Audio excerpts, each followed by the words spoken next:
कि मैंने अपनी लाइफ में, और आपको भी ये सिखा रहा हूं कि कभी भी आप वचन से बाहर ना जाएं कि परमेश्वर तेरा वचन कहता है कि नहीं, ठगी ठटोरी नहीं करना, रिश्वत नहीं लेना, तो मैं नहीं लूंगा। अगर ये कोठी मेरी नहीं बन रही तो मैं परमेश्वर रिश्वत नहीं लूंगा, मैं तेरे ऊपर भरोसा रखूंगा। मेरी गाड़ी नहीं आ रही अगर, लेकिन मुझे बच्चों को खुश करने के लिए कार लेना है, या मुझे अपने रिश्तेदारों को दिखाने के लिए फॉरेन से इंडिया में कार लेकर जाना है, तो मैं परमेश्वर रिश्वत नहीं लूंगा, मैं कोई गलत काम करके धन नहीं कमाऊंगा। मैं कह रहा हूं कि इसका मतलब उस व्यक्ति की आंखें परमेश्वर की ओर है। ये नहीं कि आप प्रार्थना करते हैं और वचन पढ़ते हैं और आप कह रहा कि रिश्वत कर लेते हैं और आप इधर उधर की बातें करते हैं और ठगी मारते हैं, और तो उसकी मतलब क्या है? इसका मतलब आपका भरोसा परमेश्वर पर नहीं है, आपकी आंखें मनुष्य की ओर हैं। आप सुबह जाते हैं और आंखें लगा रहे हैं, वचन पर आंख तो लगा रहे हैं लेकिन मनन नहीं कर रहे। इसका मतलब परमेश्वर चाहता है कि वचन को सुनना ही नहीं, मानना भी है। दूसरा तीमुथियुस 1:7 में देखो क्या लिखा यहाँ पर, यहाँ लिखा कह रहा है कि मैंने तुम्हें सामर्थ का आत्मा दिया है, भय का आत्मा नहीं दिया, सामर्थ का। इसका मतलब, और कह रहा है कि संयम का आत्मा दिया है। देखो यहाँ पर क्लियर लिखा, परमेश्वर ने हमें भय का नहीं,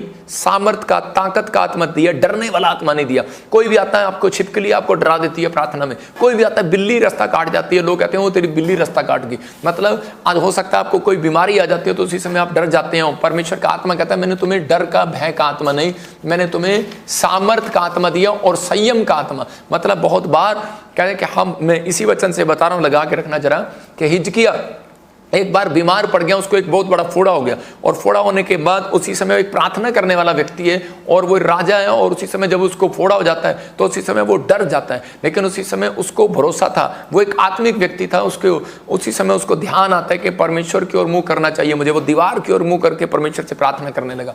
तभी उसी समय परमेश्वर ने अपने भविष्यवक्ता को भेजा, यशायाह को, और उसके पास भेजा और उसको कहा, देख, कहता है कि मेरा दास कह रहा है कि ये राजा जो बीमार है, इसको कह दे कि अब तू 15 साल और तेरी उम्र जीवित रहेगा, तू 15 साल तेरी उम्र बढ़ा रहा हूं, डर मत, डर मत। मतलब वो डरा हुआ था, लेकिन उस समय में हो सक रहा था, लेकिन उसने अपनी डर की आत्मा को भगाने के लिए उसने परमेश्वर का सहारा लिया। कुछ लोग अपने डर को भगाने के लिए, अपनी बीमारी को भगाने के लिए, हो सकता है कर्जे का डर हो, बीमारी का डर हो, किसी का पैसे देने का डर हो, या कोई पुलिस केस का डर हो, तो आप लोगों के पास भागते हैं पहले। लेकिन नहीं, पहले आपको परमेश्वर के पास घुटने टेक देने हैं, चाहे आधा घंटा, 1 घंटा आपको टेकने हैं परमेश्वर के सामने, फिर आपकी हेल्प आएगी, चाहे वो मनुष्य के द्वारा आए, चाहे वो कैसे इंस्ट्रूमेंट के द्वारा आए, चाहे वो कैसे भी आए, परमेश्वर आपकी हेल्प जरूर करेगा यीशु मसीह के नाम में, क्योंकि उसने डिवाइन हेल्पर मेरे और आपके लिए रखे हैं। लेकिन वो कब कह रहा है? जब आप परमेश्वर पर भरोसा रखते हैं और संयम रखते हैं। इस व्यक्ति ने क्या किया कि उसी समय परमेश्वर पर भरोसा रखा। 2-3 चीजें बता रहा है, कहता सामर्थ दिया, ताकत दिया परमेश्वर ने, तुम्हें डरना नहीं है, और इसी समय प्रेम, कहता है इसी समय इसने प्रेम रखा परमेश्वर से। इस बीमारी में कौन प्रेम रखता है? कैंसर की बीमारी हो गया इसको, और इसी समय हो सकता था कि ये व्यक्ति हिजकिया बार बार परमेश्वर को कोस सकता था, भविष्यवाणी पर वचन को उठाकर फेंक सकता था कि क्या मिला मुझे तेरे यहाँ मंदिर में आने के बाद, क्या मिला मुझे तेरे चर्च में आने के बाद, लेकिन मेरी जिंदगी में इतनी बड़ी बीमारी आ गई। और उसी समय उसने, हिजकिया ने परमेश्वर से फिर भी प्रेम रखा। डॉक्टर जवाब देते हैं इस बीमारी के लिए, डॉक्टर जवाब देते हैं, लेकिन हो सकता है कोई व्हील चेयर पर हो, कोई बेड पर हो, लेकिन उस समय उसने विश्वास रखा। इसको बोलते हैं प्रेम। तो उसने प्रेम रखा, उसने कहा परमेश्वर कि तू सब कुछ कर सकता है, और उसी समय उसने धीरज रखा, संयम रखा, और उसी समय संयम का आत्मा दिया, और उसी समय कि उसने विश्वास रखा, धीरज रखा, संयम रखा, नहीं परमेश्वर करेगा। तभी परमेश्वर ने उसके संयम को देखने के बाद, प्रेम को देखने के बाद, क्यों पहले भी आ सकता था परमेश्वर, घंटों घंटों क्यों से प्रार्थना कराई अगर वो इतना पवित्रताई में चल रहा था, लेकिन परमेश्वर उसके संयम और प्रेम को ढूंढ रहा था। और इसी समय जब उसने संयम और प्रेम दिखाया, तब परमेश्वर ने उस समय अपने भविष्यवक्ता यशायाह को भेजा और उसको कहा, कह ये अंजीर की टिकिया, एक पत्ते की टिकिया बनाकर इसके फोड़े पर रख दे और ये चंगा हो जाएगा। और उसी समय उसने लगाया और वो चंगा हो गया। मैं आपको बता रहा हूं कि वो परमेश्वर के बात को मानने से चंगा हुआ, अंजीर की टिकिया से चंगा नहीं हुआ। वो परमेश्वर के दास की बात मानने से चंगा हुआ। याद रखना, कह रहा कि आपका आत्मिक जीवन जब खराब हो जाता है, कह रहा कि जब आप परमेश्वर के दास की बात नहीं मानते, जब आप वचन को नहीं मानते। मैं आपको ऐसी एक गवाही बता रहा हूं कि मेरी मिस्ट्री में मेरे पुराना एक मेंबर अमृतसर से जुड़ा हुआ था हमारे साथ। तो वो उसकी बेटी जो व्हील चेयर पर थी, जब वो लेकर आए, तो वो उसके साथ हमारा एक बड़ा अच्छा संबंध है उसके माँ बाप के साथ। वो बड़े मतलब उसकी बेटी को देखने के बाद मेरा दिल बड़ा पिघल जाता था कि वो बच्ची बड़ी प्यारी थी। और उसी समय लेकिन वो बार बार मेरे पास बार बार लेकर आते कि पापा इसको अभी इसी समय खड़ा करो, अभी इसी समय खड़ा करो, अभी इसी समय खड़ा करो। तो मैं उसको बोलता कि कोई बात नहीं बेटे, ये परमेश्वर की ओर से। और इसी समय लेकिन थोड़े दिन के बाद क्या हुआ, उसकी बेटी मर गई और मैं उनके जब घर पर गया, मैं आज तक किसी के घर पर नहीं गया, लेकिन उस व्यक्ति का, उस बच्ची के साथ मेरा एक प्रेम था, और उसी समय मैं उसके घर पर गया अमृतसर में, और उसी समय जब मैंने उसको जाकर उसकी फैमिली से मिला तो उसी समय उसकी मम्मी कि विश्वास देखकर मैं दंग रह गया। उसकी मम्मी ने कहा कि पास्टर जी, मुझे मालूम था कि आप भविष्यवक्ता हो और आपने हमें बताया नहीं कि हमारा दिल दुखेगा, लेकिन उस कहती कि हम समझ गए कि ये बेटी अगर बीमार ना होती, अगर इस हालत में ना होती, तो हम चर्च में कभी ना आते और हम परमेश्वर की सच्चाई को कभी ना जानते, हम परमेश्वर की महिमा को कभी ना जानते। तो इसका मतलब ये था कि कई बार कोई दुख आपकी लाइफ में जब आता है, कई बार कोई मौत आ जाती है किसी के घर में, कोई प्रॉब्लम आती है, कोई बड़ा हादसा आता है, तो आप डरे नहीं, निराश ना होए। इसका मतलब क्या है? परमेश्वर ने कह रहा कि आपको स्वर्ग देने के लिए बुलाया, आपको शांति देने के लिए बुलाया, आपको अनंत जीवन देने के लिए बुलाया। This is the last generation. मैं कह रहा हूं कि बाइबल के according this is the last generation. हो सकता है कह रहा 30 साल के बाद प्रभु आ जाए, मैं कह रहा हूं कि बहुत जल्दी प्रभु आ जाए, और इसमें बाइबल बोलती है कि बहुत जल्दी वो आने वाला, शीघ्र आने वाला। लेकिन मैंने उनको समझाया कि बेटे के आपकी जैसे ही मैं उस घर में घुसा, मुझे पहली बार एक दर्शन आया कि किसी के घर में घुसते ही कि एक स्वर्गदूत उस लड़की को अपनी गोद में लेकर खड़ा, और यीशु मसीह मुझे दिख रहा था वहां पर। तो मैं उसी समय देख रहा था, तो मैंने उसको बताया, मैंने कहा पहली बार मैंने किसी के घर में ऐसा देखा। मतलब कि ये पवित्र आत्मा की ओर से है कि परमेश्वर ने उस बेटी को इनके लिए रखा था। हो सकता है कि आपके घर में कोई हादसा हो गया हो, आपके घर में कोई एक्सीडेंट हो गया हो, आपके घर में कोई ऐसी बात हो गई हो जिससे आप टूट के और निराश हो गए हो, लेकिन परमेश्वर का आत्मा कह रहा डरना नहीं, कह रहा मेरा बेटा है, मेरी बेटी, सुन, अपने दिल के दरवाजे को खोल, कह रहा कि मैं तेरे भीतर प्रवेश करना चाहता हूं, तेरी चिंताओं को दूर करना चाहता हूं, तेरी समस्याओं को दूर करना चाहता हूं। वो तुझे छूना चाहता है, कहता है उस कर्ज से बाहर निकालना चाहता है, उन परिस्थितियों से बाहर निकालना चाहता है। लेकिन ये परमेश्वर ने ये टेम्पटेशन, ये डिप्रेशन, ये चीजें क्यों आने दी आपकी लाइफ में? वो इसलिए कि ताकि आप परमेश्वर के नजदीक आए। पवित्र आत्मा चाहता है कि वो लोग जीवन जिए। लेकिन अगर आप 70 साल जीने के बाद भी, उपदेशक की किताब बोलती है सब कुछ व्यर्थ है।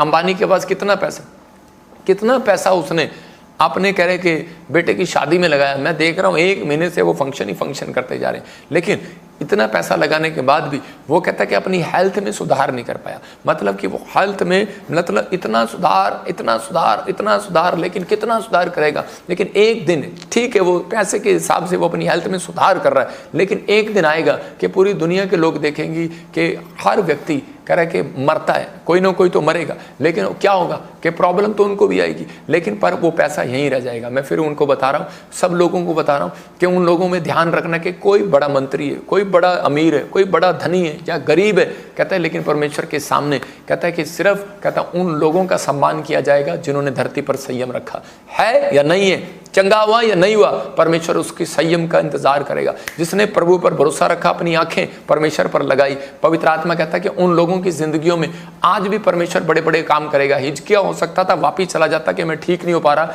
मैं छोड़ देता हूं परमेश्वर का, लेकिन इसने ऐसा नहीं किया। इसने अपनी आंखें परमेश्वर पर लगाई, परमेश्वर ये गीत है, तू चंगा कर या ना कर, परमेश्वर मैं तो तेरा हूं और तेरा ही रहूंगा। तो उसी समय परमेश्वर ने उसकी जिंदगी में वो चमत्कार किया, उसको हिजकिया को चंगा किया। ऐसा नहीं है एक अन्य जाति भी चंगा होता है। देखें जब उनका विश्वास है, अंबानी के लड़के का विश्वास था कि मैं डॉक्टर से चंगा होऊंगा, तो उसी समय उसने अच्छी दवाइयां खाई, डॉक्टर पर विश्वास रखा, तो उसी समय उसकी हेल्थ अच्छी होगी।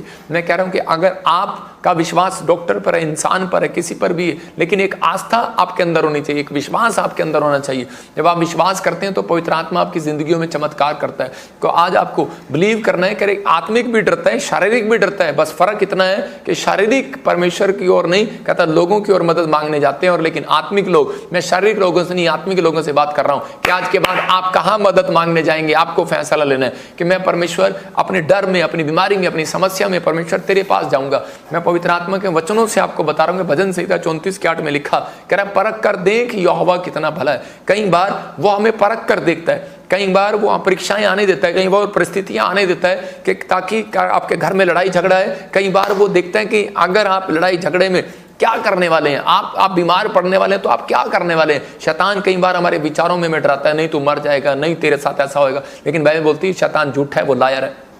तो उसी समय के शैतान बोलता है, कहता है कि अब तेरा क्या होगा, लेकिन बाइबल कहती है परख कर देखो कि यहोवा भला है कि नहीं। किस में? बीमारी में, कर्जे में, परिस्थितियों में, हर परेशानियों में, लड़ाई झगड़े में, क्लेश में, पारिवारिक चिंताओं में, कहता है कि आप परख कर देखो, प्रार्थना करके देखो परमेश्वर भला है कि नहीं। कहता है धन्य है वो पुरुष जो कहता है उसकी शरण लेता है। इसका मतलब परमेश्वर कह रहे हैं कि धन्य वो होगा, पहले कह रहा है परख कर देखो, इसका मतलब उसको मालूम है कि आपकी परिस्थितियां क्या हैं, लेकिन कहता है कि आप आओ मेरे पास, परख कर देखो मुझे, लेकिन मेरी शरण लेकर देखो, मेरे पास आओ। मैं तो कह रहा हूं ये पेड़ है और इस पेड़ के नीचे बैठ कर देखो आपको छाया मिलती है कि नहीं, गर्मी में राहत मिलती है कि नहीं, लेकिन आप नीम के पेड़ के नीचे नहीं बैठते, कई बार पीपल के पेड़ के नीचे नहीं बैठते, कई बार बड़ के पेड़ के नीचे बैठते हैं, उस पर ज्यादा छांव होती है। तो उसी समय कहता है कि आपका फैसला, आपका डिसीजन आपका है, कौन से पेड़ के नीचे बैठना है। यीशु के पेड़ के नीचे बैठना है, पवित्र आत्मा कहता है कि वो छाया मिलेगी। कहता है शरण, कहता है मेरी शरण में आना पड़ेगा। इसका मतलब जो प्रार्थना कर रहे हैं, आज वचन को सीख रहे हैं, तो उसी समय परमेश्वर का आत्मा कहता है कितना भी प्रॉब्लम हो, लेकिन आप शरण लेना सीख जाएं। जब आप शरण लेना सीख जाते हैं, हर संडे जब आते हैं तो आप शरण सीख रहे हैं। जो वीरवार ऑनलाइन जुड़े हुए हैं तो आपने शरण ली हुई है, आपको परमेश्वर शर्मिंदा नहीं होने देगा, याद रखना। लेकिन कब, कौन शर्मिंदा होते हैं? जो जिनके अंदर डर का आत्मा होता है। इस मैसेज को ध्यान से सुनना, जिनके अंदर डर का आत्मा होता है वो जल्द परमेश्वर उनकी मदद नहीं करता। याद रखना, परमेश्वर उनके साथ चलना पसंद नहीं करता। डरपोक लोग स्वर्ग के अधिकारी नहीं होंगे, बाइबल बोलती है। एक बार एक विश्वासी था, बहुत लोगों को वो के लिए प्रेयर करता, बहुत लोगों को सुसमाचार सुनाता, बहुतों को गवाहियां देता फिरता यीशु मसीह के बारे में। और इस समय एक दिन क्या हो गया, अचानक उसका हार्ट फेल हो गया और डॉक्टर ने कहा कि अब तू नहीं बचेगा और तू गया बेटे इस जिंदगी से। और उसी समय वो इतना डिप्रेस में आ गया, इतना टेंशन में आ गया। पास्टर को जब पता लगा कि मेरा इतना अच्छा बिलीवर है, और जब उसके घर पर गया और उसने उसी समय उसने कहा, गुस्से में आ गया और कहने लगा क्या कर दिया तेरे प्रभु ने। कहता मैं तो बस खत्म होने वाला हूँ, कुछ नहीं होने वाला, जाओ यहाँ से, निकल जाओ यहाँ से। लेकिन वो उसी समय कहता कि मुझे क्या मिला। लेकिन उसी समय उस पादरी ने 7 दिन उसके घर जाकर प्रेयर किया, लेकिन उसी समय फिर उसके यही क्वेश्चन थे, क्या मिला मुझे, कुछ नहीं होने वाला। अपनी पत्नी को कहता ले जाओ उसको, भगाओ यहाँ से, भगाओ यहाँ से। लेकिन उसी समय उसने एक सवाल किया पास्टर से, कहता मुझे क्या मिला यीशु मसीह का प्रचार करके? दुख मिला, हार्ट फेल हो गया, ये मिला मुझे। उसने कहा भाई सुन, कहता मुझे क्या मिला तेरे घर आकर, तेरे लिए 7 दिन प्रार्थना करके। वो शर्मिंदा हुआ, उसको समझ में आया कि मैंने 7 दिन इसको रोटी भी नहीं पूछा, पानी भी नहीं पूछा, ये 60 किलोमीटर से तेल खर्च करके मेरे घर पर आता है। और उसी समय क्या पता बस में आया, किस में आया, कार में आया, मैं तो देखने भी नहीं गया, लेकिन ये कैसे आता है, 60 किलोमीटर से मेरे पास आ रहा है और मेरे लिए प्रार्थना कर रहा है। और इसी समय कहता है इसको मैंने कभी 10 रुपये भी नहीं दिया, 1 हफ्ता लगातार आ रहा है, 60 किलोमीटर से चला जाता है, मैंने इसको रोका भी नहीं अपने घर पर। लेकिन कहता है कि मैंने तेरे से क्या लिया, क्या किया तूने मेरे लिए? कहता है कि क्या दिया तूने? मेरी प्रार्थना का फल। शर्मिंदा हुआ और इसी समय कहने लगा, कहता है मुझे माफ़ करो। कहता है कि मेरी आंखें जो है, कहता है इंसान पर लगी थी कि शायद कि अब मैं ठीक हो जाऊंगा, पता नहीं कुछ होगा या नहीं होगा। कहता मैं डर गया था। और इसी समय उसने प्रार्थना कराया, उस दिन विश्वास से प्रार्थना कराया। अगले दिन आप विश्वास करेंगे, डॉक्टर बोलता है उसकी रिपोर्टें नॉर्मल थी। याद रखना, जब तक परमेश्वर आपको परखता है, आग की भट्टी में ईंट को जब तक परखा जाता है, कह रहा है जब तक वो उसकी ई बस ना हो जाए। और इसी समय जब ईंट पक जाती है पूरी, बाहर निकाल कर उस पर पानी डाला जाता है, ठंडा किया जाता है। मैं कह रहा हूँ कि आपका पिस्टन गर्म हो रखा अंदर का, कि जब आप बीमार हो जाते हैं, कर्जे में होते हैं, समस्या में होते हैं, बूढ़े हो जाते हैं, काम नहीं बनता, पैसा नहीं आता, फाइनेंस नहीं आता, उसी समय आपका भी अंदर से पिस्टन जो है, बुलेट का जो पिस्टन होता है अंदर से गर्म रहता है, डग डग डग डग, गुस्सा आता रहता है। और ईंट के साथ भी ऐसा ही होता है, कह रहा है उसके ऊपर पानी डाला जाता है, पता भी आपके भट्टी में से निकल के आई है, परीक्षा से निकल कर आई है। तो हो सकता है, कहता कि जब आप बीमार होते हैं, मैं ज़्यादातर जो ज़्यादा लोग बीमार होते हैं ना, उनके घर पर कभी नहीं जाता, क्योंकि मुझे पता है भाई साहब उनके घर पर जाएंगे पिस्टन गर्म हो जाएगा। तो इसलिए मैं चेलों को भेजता हूँ, भाई तुम उनके घर जाओ। मैं कह रहा हूँ कि आपको समझना है कि आपका पिस्टन कई बार गर्म हो सकता है, परिस्थितियाँ, पैसा नहीं होता तो उसके कहते हैं आपके पास अगर किसी के घर में डेथ हो जाती है, किसी के पास पैसा नहीं होता, कोई कर्जे में होता है, तो उसी समय उसका पिस्टन गर्म होता है। लेकिन उसी समय उसको कूलेंट डालना पड़ता है मोटरसाइकिल के अंदर, कूल डाउन, बुलेट थोड़ी ठंडी रहे। इसका मतलब कि आपको कूलेंट डालने का मतलब क्या है? जब आप बाइबल पढ़ते हैं, कुछ लोग सिर्फ बाइबल पढ़ते हैं और प्रार्थना नहीं करते, उनका पिस्टन हमेशा गर्म मिलेगा। कुछ लोग प्रार्थना करते हैं और बाइबल नहीं पढ़ते, उनका पिस्टन गर्म मिलेगा। मैं कह रहा हूँ कि ये पिस्टन गर्म कर अगर ठंडा हो सकता है तो वो कूलेंट भी आपको डालना पड़ेगा। इसका मतलब कि आपको इसमें पेट्रोल ही नहीं, कहता है कूलेंट भी डालना पड़ेगा। ये आपकी बुलेट है, ये शरीर है, इसके अंदर आपको कहता है बाइबल ही पढ़नी पड़ेगी और प्रार्थना भी करनी पड़ेगी और परमेश्वर की बातों को अमल भी करना पड़ेगा, जैसा एक प्रैक्टिकल करने भी पड़ेगा। मैं बताता हूँ आपको कि एक व्यक्ति को मैंने एक पेशेंट के लिए बुलाया कि उसको वो जो ऐसे मालिश करते हैं, मेरे दोस्त ने बुलाया, तो उसने उसको कहा कि भाई, कहता मैं ऐसे उसने 4 बार ऐसे किया तो वो औरत ठीक हो गई। और उसी समय जब वो ठीक हो गई तो मैंने उसको पूछा, मैंने कहा यार हम इतने डॉक्टरों को दिखा रहे थे इसको, लेकिन अब ये ठीक कैसे होगी? तो उसी समय उसने कहा, ये भाई मेरे पास आए हुए थे कि भाई ये प्रार्थना कर दो। मैंने कहा हम प्रार्थना भी कर रहे थे, लेकिन ये कैसे ठीक होगी? उसने कहा, कहता जी इनके हमारे शरीरों में कुछ अंग होते हैं, कहता नसें होती हैं, उनको जहाँ से हम पॉइंट को दबाएंगे और वो ठीक हो जाएगा, यहाँ से दबाएंगे वो ठीक हो जाएगा। मैंने कहा अच्छा। मैंने कहा लेकिन पर आप ये बताओ कि भाई आपको ये नुस्खा कैसे मिला? तो वो कहने लगा, कहता कि मेरी जो पत्नी थी, कहता वो इस तरीके से बीमार थी और मैं एक डॉक्टर पे लेकर गया था दूसरे पर, तो उसने यहाँ से बताया कि यहाँ से दबाओ, यहाँ से दबाओ। कह रहा डॉक्टर ने कहा था तेरी पत्नी 1 साल जिएगी, लेकिन अगर तुम यहाँ से दबाओगे, यहाँ से दबाओगे, यहाँ से दबाओगे, तो ये तू अगर करता रहेगा तो क्या होगा? कहता कि वो जिंदा रहेंगी। तो उसी समय कहता कि वो 20 साल जिंदा रही। कहता बस मुझे यहाँ से उंगलियां दबाता रहा यहाँ से। तो मैंने कहा अच्छा, तो इसका मतलब क्या है कि अगर आप इन बातों पर बिलीव करते हैं कि यहाँ से उंगली दबाओ, यहाँ से उंगली दबाओ, यहाँ से उंगली दबाओ, तो आप 20 साल जिंदा रहेंगे। तो आपको बस मैं इतनी सी बात कर रहा हूँ कि बस इस उंगलियों से, कहता सिर्फ एक ये पन्ना खोलो, एक ये पन्ना खोलो, एक ये पन्ना खोलो, तो आप बहुत लंबी उम्र जिएंगे।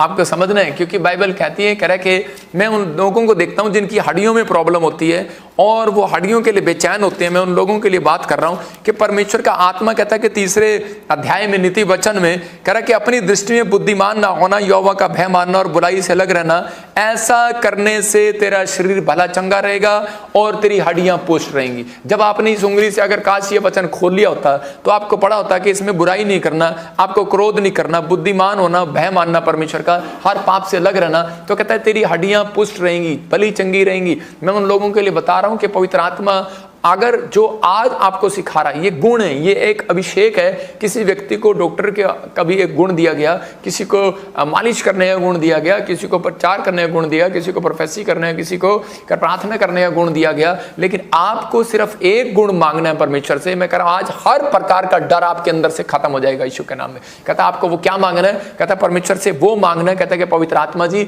मेरे अंदर का वो डर खत्म कर दे। लेकिन परमेश्वर कहता है कि आपको मांगना है कि पवित्र आत्मा में आत्मिकता में चलने वाला हो जाओ, मेरे अंदर वो गुण आ जाए कि मैं आत्मिकता में चलने वाला हो जाऊं, आत्मिकता में चलने वाला हो जाऊं। मैं कह रहा हूं हाथों को उठाकर आप कह रहे हैं जितने आज परमेश्वर उनकी जिंदगियों में चमत्कार कर रहा है यीशु मसीह के नाम में। आप सबको जय मसीह की। मैं जतिन बब्बर और आप देख रहे हैं मसीह परिवार चैनल। जैसे कि आप सब जानते हैं कि मैं इस चैनल पे प्रभु के अलग अलग दासों की वीडियोस डालता हूं, तो अगर आपको हमारा चैनल अच्छा लगता है तो आप इस चैनल को ज़्यादा से ज़्यादा सब्सक्राइब जरूर करें, ताकि आप प्रभु के वचन को सुन सके। वीडियोस को ज़्यादा से ज़्यादा शेयर करें ताकि जिन लोगों तक वचन नहीं पहुंचा उन तक भी वचन पहुंच सके। सबको जय मसीह की। एक बार मैं आपसे दोबारा कहूँगा कि इस चैनल को सब्सक्राइब जरूर करें और वीडियोस को ज़्यादा से ज़्यादा शेयर करें। जय मसीह की।